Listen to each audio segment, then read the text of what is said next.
Annie Levasseur est professeure à l'ETS et elle s'intéresse à l'évaluation de l'impact des activités humaines sur les changements climatiques. En d'autres mots, sur les stratégies pour que l'air soit moins pollué.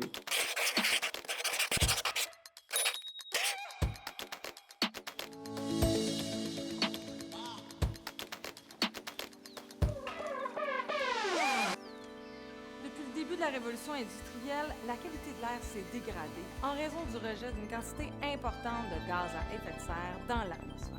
Et les grands responsables de cette pollution massive? Ben oui, les combustibles fossiles, mais aussi la déforestation, certains procédés industriels, certaines pratiques agricoles, l'enfouissement des déchets. Bref, ça commence à faire beaucoup. Mes recherches portent sur différents outils qui vont nous permettre de quantifier l'impact des activités humaines sur les changements climatiques. Donc, on va utiliser des modèles pour répondre à différentes questions sur l'impact, soit des produits qu'on consomme ou des activités qu'on va faire, ou même de façon plus globale, comment on pourrait, pour un certain secteur, contribuer à la lutte contre les changements climatiques. Mais est-ce qu'il existe des moyens concrets pour agir sur ces effets-là?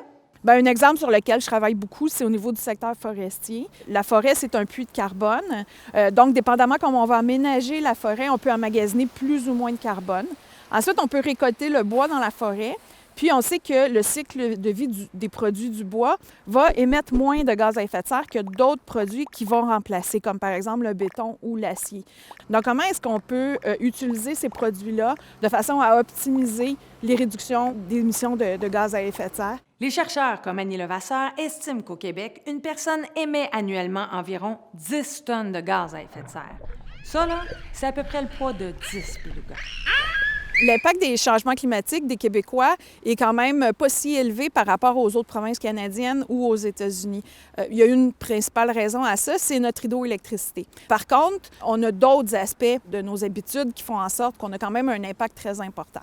Premièrement, le transport. Puis il ne faut pas oublier non plus l'impact de notre consommation. On va importer beaucoup de biens. Tout ça implique le cycle de vie de production qui sont émetteurs de gaz à effet de serre. Malgré le fait qu'on a une électricité très propre, bien, c'est sûr qu'on a quand même un impact très important. Au Québec, 43 des émissions de gaz à effet de serre sont attribuables au transport. Au cours de leur recherche, Annie Levasseur et ses collègues ont réussi à quantifier les déplacements des citoyens en utilisant l'application Montréal Trajet. Ça montre leurs déplacements avec leur GPS. À ce moment-là, on voit les déplacements sur une carte. On est capable de quantifier les émissions de GS de ces déplacements-là. Et donc, ça va nous aider à faire des meilleurs plans d'action contre les changements climatiques. C'est certain que la problématique des changements climatiques, parfois, ça peut nous sembler un peu déprimant, mais en même temps, je le vois vraiment comme un gros défi pour les futurs ingénieurs, les jeunes générations. Peu importe le domaine dans lequel ils vont travailler, c'est certain qu'ils vont pouvoir avoir un impact là-dessus. Avec son plan d'économie verte, le gouvernement du Québec s'est donné comme objectif de réduire de 37,5 % ses émissions de gaz à effet de serre d'ici 2030. Les ingénieurs ont donc un rôle concret à jouer dans le virage vert du Québec.